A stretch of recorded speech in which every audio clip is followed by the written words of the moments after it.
just want to make sure my shine don't stop shining.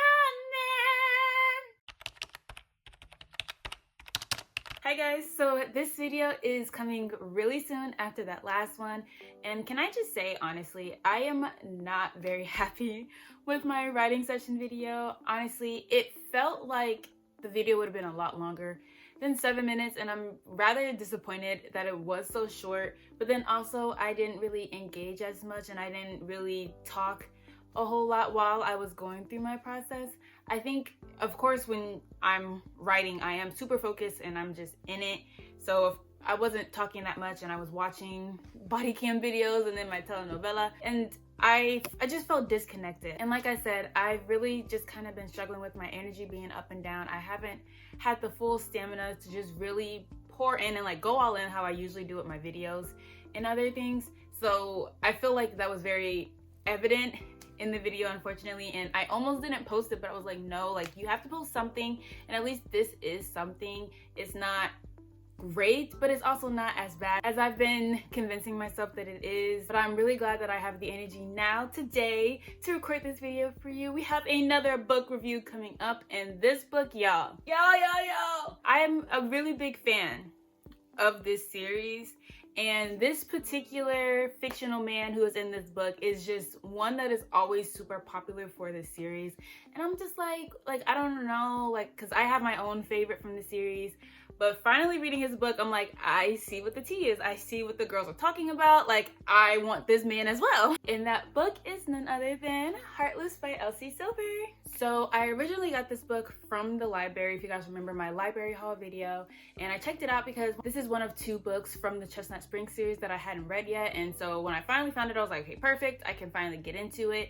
And y'all, I didn't think I was gonna be able to love any other man more than Mr. Theo, because if y'all don't know, I love Theo down in this book. Theo is like top tier, like for me. I've already read Flawless and of course Reckless. I read Powerless on my Kindle app, I believe, and this was a while ago, but I remember just falling in love with Jasper and Sloane in that book. So getting to read Heartless was a really big deal to me, because one thing about me, I like the grumpy versus sunshine trope.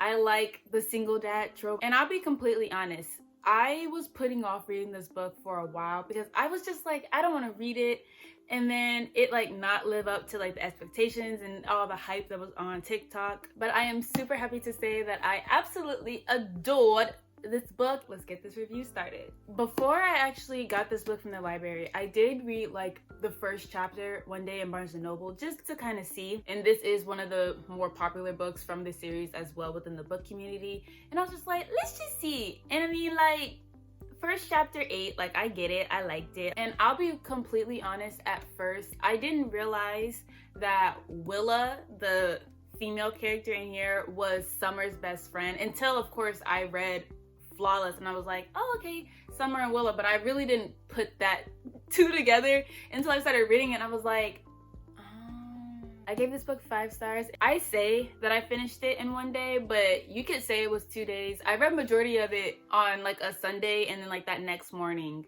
I finished it. So 2 days, 1 day, a couple hours, however you need to classify it, we can classify it as that. But the point is, I ate this book down so badly.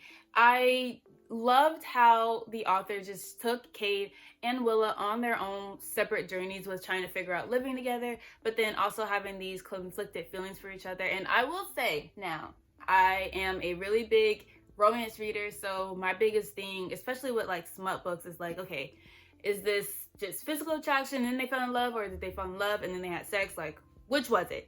And I feel like it was a lot of physical attraction and just like that annoyance because they were both pushing each other's buttons, because in a lot of ways, since Cade is so like Mr. Grumpy Pants and just like no smiling, doesn't laugh, all that hood jazz, and Willa is so like, I'm in your face, redhead, like what you gonna do about it or whatever, just really bold and big with her personality. They clashed, of course, but in that being said, I think Cade seeing Willa have the relationship that she was having with Luke, his son, and how they were forming a bond, and he got used to having her around too. So I could definitely see there were points where it was just like what's going on? Like, this woman is only supposed to be here for 2 months and she is slowly but surely invading herself into our lives. And for Willa, I'm sure in a lot of ways it's the same way. It's like, this is only supposed to be for 2 months.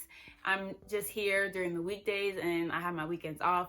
But she really starts to see herself fall in love with the life that was on the farm. Like, she was used to working in a bar for like her family, or it was her brother's bar, and she just didn't really know where her life was going, like what path that she was going on, and honestly what was going to happen once she left Cade and Luke. Like, what was the next step for her? She didn't really have a clear idea. So I really think her spending time with the two of them and then experiencing more of a simple life, a life where the family is so tight-knit and she could spend more time like in nature. And I know she loves riding horses, so more time just doing all of that. I feel like they found their peace in the other person despite having their roundabouts with the other person. And then of course watching Luke's interactions with Willa, but then we all know that Cade is such a good dad. And starting off, we're gonna talk about the parents, because when I first read Flawless, there wasn't a lot of information about Luke's mom. So that was one topic that I was really looking forward to learning more about, because honestly, sometimes with stuff like this, I just automatically assume the person's dead, because I'm just like, that's why you're not in their person's life, because it is an easy like thing to just kind of cover up. It's like, oh, she died. That's how I kind of wrote Cade's story as, like, that's why he's so grumpy, like the love of his life is dead, and so da da da da. But I was wrong. Sis is not dead. In fact, she's actually just a really bad person and a horrible mother who was married to Cade because she got pregnant at a young age, and so he did the right thing in marrying her, and she thought that she had finally snapped him. And like, for her it was just like the chase, because Cade was really just like laid back, like not really getting into like her antics and her flirting or whatever. So she thought she nabbed Mr. Unnabbable or whatever, and he was just really trying to be the man like that she deserved and like be a father. But despite all of that, like nothing was ever good enough for her, and she was cheating on him while they were married and a whole lot of so she ends up leaving. This is after Luke's been born. I don't remember how old he was when she left, and if I'm remembering correctly, I feel like there was like some like sick like ultimatum that she gave him about like having Luke, like, oh, you can have Luke but I want this, or something like that. And it was just like, you want me to choose between my child and this other thing? If it was, I think it was the dog or something like that, like the dog or the kid. I'm like, I want the kid. I could be remembering it wrong, but I just remember being like, you're wrong, and like you're really sick in the mind for making this man choose between one thing and his literal son. So his ex-wife's name is Talia, and she's mentioned here and there throughout the book, and I honestly was really hoping to have more of an appearance by her. Like, I wanted more of like a rah-rah, because she does show up when it's Luke's birthday party, because that's the one time she decides to be a mother. And I'm jumping ahead, but by this point of the book, by the time it's Luke's birthday, Cade and Willa, they go together. So her first time meeting Talia is like, you left this amazingly intelligent, funny, just this wonderful kid. You left him to do God knows what, to sleep with who knows who. And you, first of all, you show up to a child's birthday party in an outrageous outfit, and y'all are outside. She had on like these crazy heels and this tight little dress or whatever. And it was like, do you know where you are? And of course she thought by wearing it, like she was gonna be able to get Cade to like look at her up and down or whatever. But Miss Ma'am was very wrong in thinking she was gonna be able to have Cade's attention, because he was not having it with her. Because honestly, like, I'm getting off topic, but it's just like, I just don't like her.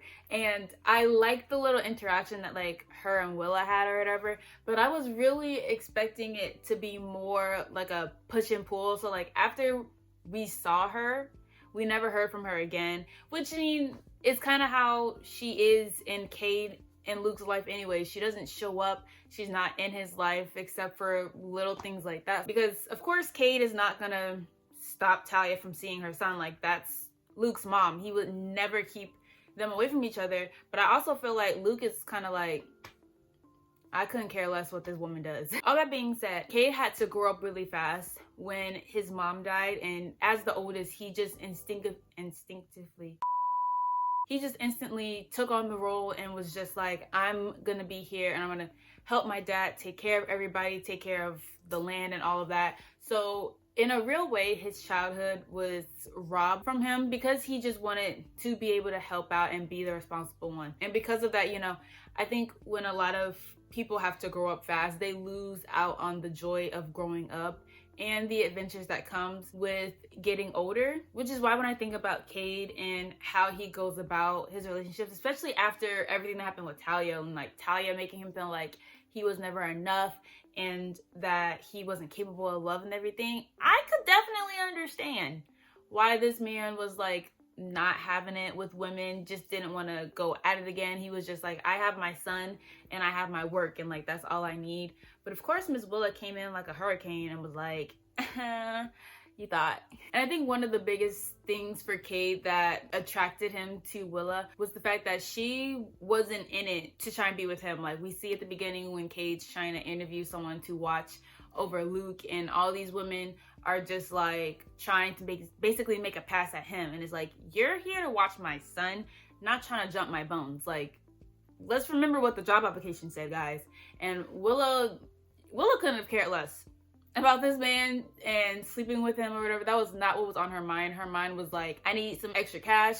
Summer was able to hook it up. If you've read the first chapter and you kind of know what Cade and Willa's first interaction was without actually knowing who the other person was, you can understand why at first Cade was like, yeah, I know, like, I don't want this woman watching my son. Obviously, he comes around, him seeing how Luke just clung to Willa so fast to kind of warmed his little cold heart a little bit to switch over to Willa. I can't even imagine for her, because I've babysat before and I've made a connection with the kids that I've watched. And so with this, because in this case, of course, it's like, this is a single dad and this is his son. She wasn't thinking like, oh, like me and the dad about to be in a relationship. That was the furthest thing on her mind. Of course, once again, physical attraction was but her main focus was Luke. And so just her falling in love with Luke, spending so much time with him and just being like, this kid is amazing. But knowing that after the contract is up, it's like, I'm not gonna see him anymore. Like this daily routine of being with this kid and loving on this kid and taking care of him and all the things that comes with being a nanny wasn't gonna be the same. And so my heart went out to her in that aspect, and just like as it kind of got closer, and then even for Luke being like I'm gonna miss you, like, are you gonna come back, like because I know for him, after never really having a relationship with his mom, it's like, this woman has come into my life and I love her, I love being around her and everything, and now she's gonna leave me just like my mom. And I wouldn't be able to hear that from a kid. When I say like my heart was like breaking inside of me, because it's like, no, Luke, like, she still loves you. This is just adult stuff and it sucks, but you'll understand when you get older. Well, I know that even if Cade and Willa hadn't gotten together, Willa would have never allowed for him to feel like she didn't love him. But obviously Luke didn't have to worry about Willa never not being in his life, because Cade made sure he locked that down fast. And I have to say, one trope that I really don't like is the jealousy trope. Like, I think there are certain degrees to it that I can get behind, and I'm just like, ooh, yes, like, I love to see it or whatever. But the thing is, when you out of your mouth just keep saying how, like, you're not attracted to me and, oh, whatever about our age gap, and when you just make it so apparent, it doesn't matter what it is, when you make it so apparent to a person that you're not attracted to them or that you would never be with them, and then they go off and someone else might be flirting with them, or maybe I'm flirting with that person, or just anything like that, and someone's showing interest in me, you don't have the right to get mad or get all, because what mixed signs, hello? You're not my dad, you're not my boyfriend, you're not my husband. You have no right to say anything to me about who I talk to, who I go out with, anything like that. Because obviously, and by this point, Willa's kind of made a little towards him, and it's been obvious. I mean, you're in a hot tub. Both of y'all are two hot people in a hot tub together. What did you think was gonna happen? So him just being all like upset towards her and everything, and it's just like, and then you willingly left. And this is a different part of the book. I am really jumping all over the place because it's just like, I don't like that. Don't tell me you would never want to be with me or whatever it is about our relationship. And I'm like, okay, and I accept that. And then I go off and try and meet other people, even if it's just like I'm just trying to be your friend sort of thing. And we're just chit-chatting. We're just dancing it up or whatever. I don't want to look at you and you're staring daggers at me and whoever I'm with, because why are you looking at me like that if you don't feel any sort of type of way about me? So all that being said, because I quite literally lost my breath after going on that rant, I will say that for me, it seemed like their love story was very rushed. And while it was sort of kind of like that forced proximity sort of trope or whatever, since they were living in the same house, her contract was for 2 months. That's how long she was supposed to be watching Luke for, and then she was gonna go off and do whatever her life called her to do. You know, I knew she was really enjoying her time there, and Cade and Luke were enjoying her time there and everything like that. But by the time they really started kind of being open about the whole thing, because they had some sexual moments here and there or whatever, but I feel like by the time it was like, yeah, we go together, it was probably well into like a month of her time being there. This didn't feel like 2 months. It felt like longer. And I think sometimes for me, knowing how time is moving can be really hard because it's not always clear. And it's like, okay, is this month 1? Like, has it been a week in this next chapter? Has it been a few days? And because 2 months isn't a long time at all when you really think about it. So for me, I think in a lot of different ways, their story was a bit rushed. In saying that, like, they were living together, they had really gotten to know each other on a really good level, and like Willa was spending time with the family and all of that. So I can say that, but I also feel like in a lot of ways it's valid. I don't know, because then like y'all are hunching and bunching, y'all are not using condoms, and I'm not gonna give away any spoilers. And I say, like, I'm not gonna say any spoilers or whatever, but I also don't think that this is one of those books where it's like, oh, like, you spoiled that this happened, like, I don't want to read it now. But that is just me. That is not everybody. So as I said before, I've read Flawless, and I've read Reckless, and I've read Powerless. But can I just say that this book is probably anybody who goes to my church, or like if you're related to me, can you just like skip past this part when I say this? Because this book is probably the smuttiest, dirtiest than all of them. I was kicking my feet, blushing like, you're lying. Like, what do you mean? Cade has a dirty mouth and Miss Willa ain't no better. And typically a lot of my friends know this about me. I will skim past smut scenes. Like, I really don't read them. I just kind of go and I'm like, okay, like I just opened up straight into one.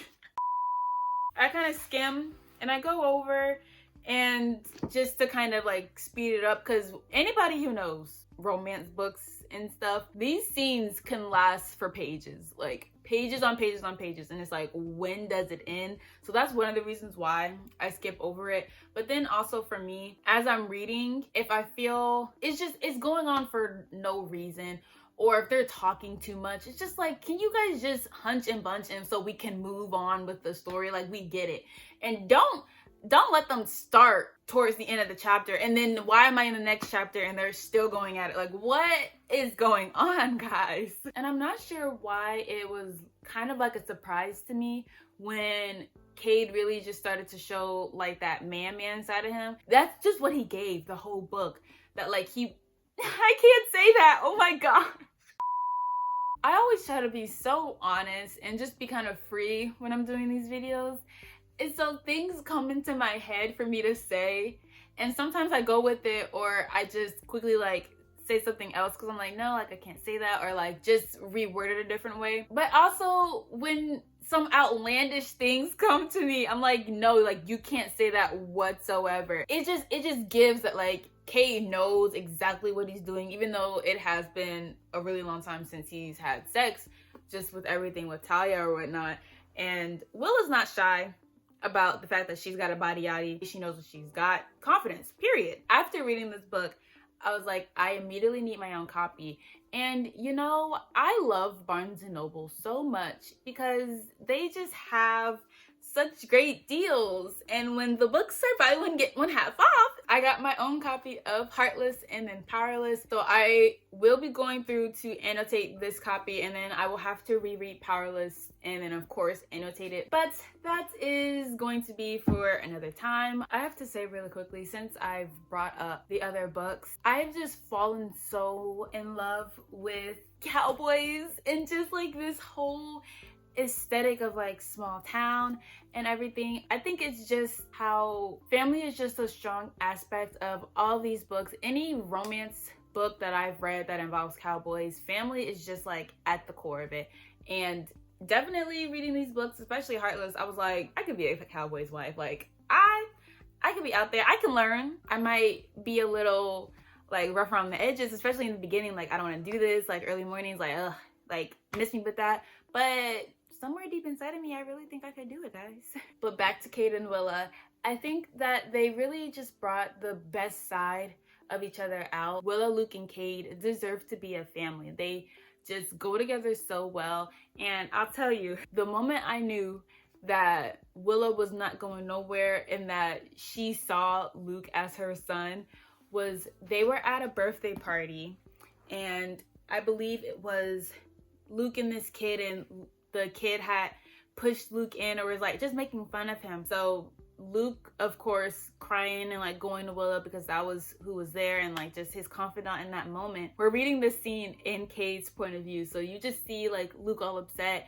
and Willa's like, you know, down to his eyesight, and she's listening. What had happened was the kid was holding Luke underwater and everybody else was just like laughing. The other kids were laughing. The parents weren't doing anything, which I find so disturbing. And this is going to be off topic, but if you're one of those parents or just seeing one of those parents, because I'm not finna throw no shots at nobody, but when you just see how despicable kids are and then you meet the parent, it's like, I understand why your child is a menace to society. He's literally holding another child underneath the water. He's not laughing. Why wouldn't you step in and do something about it? But when your son got pushed in the pool, you got all rah and you were all upset. I don't ever understand how a parent can allow their child to just treat other people so horribly and in such a cruel way. But then you don't hold them to any accountability. You don't have any issue with it. But the second something happens to your little snuggums, that's when you get all upset. So I definitely felt for Will in that second. I would have pushed that kid in the pool too. Probably would have pushed his mama in the pool too. And so when Cade is there and he's kind of like, hey, like, let's calm down. Like he gets the full story from Willa, and just like, and you just see like how ramped up Willa is.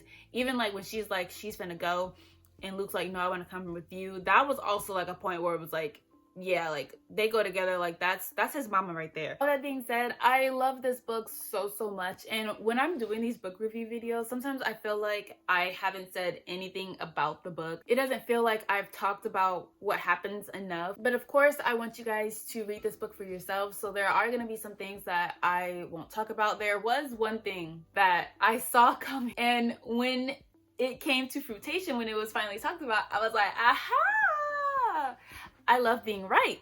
It was just recently announced that the Chestnut Springs series is getting its own series on Netflix. And when I say, this is probably the most excited I've been about a book adaptation recently. Like, I think the last time I was this excited was for like Sunrise on the Reaping, but we knew that was happening before the book even came out. So that's a whole different story. I am loving seeing the fan cast on TikTok. It's been so great watching people say like who they think should play like the different characters. So I'm praying to God, praying so hard that Netflix does right by Chestnut Springs and Elsie Silver does not allow them to change anything monumental. But as I said, this is one of my favorite romance series, and all I need is Heartless to finish out my collection. Just like that, we are at the end of today's video. Thank you guys so much for watching. If you're not already, make sure you guys are following me on TikTok and on Instagram at Kayla Sierra. And make sure you like, comment, and subscribe to my channel and turn on post notifications so you know exactly when I upload,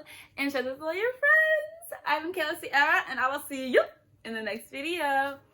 Bye.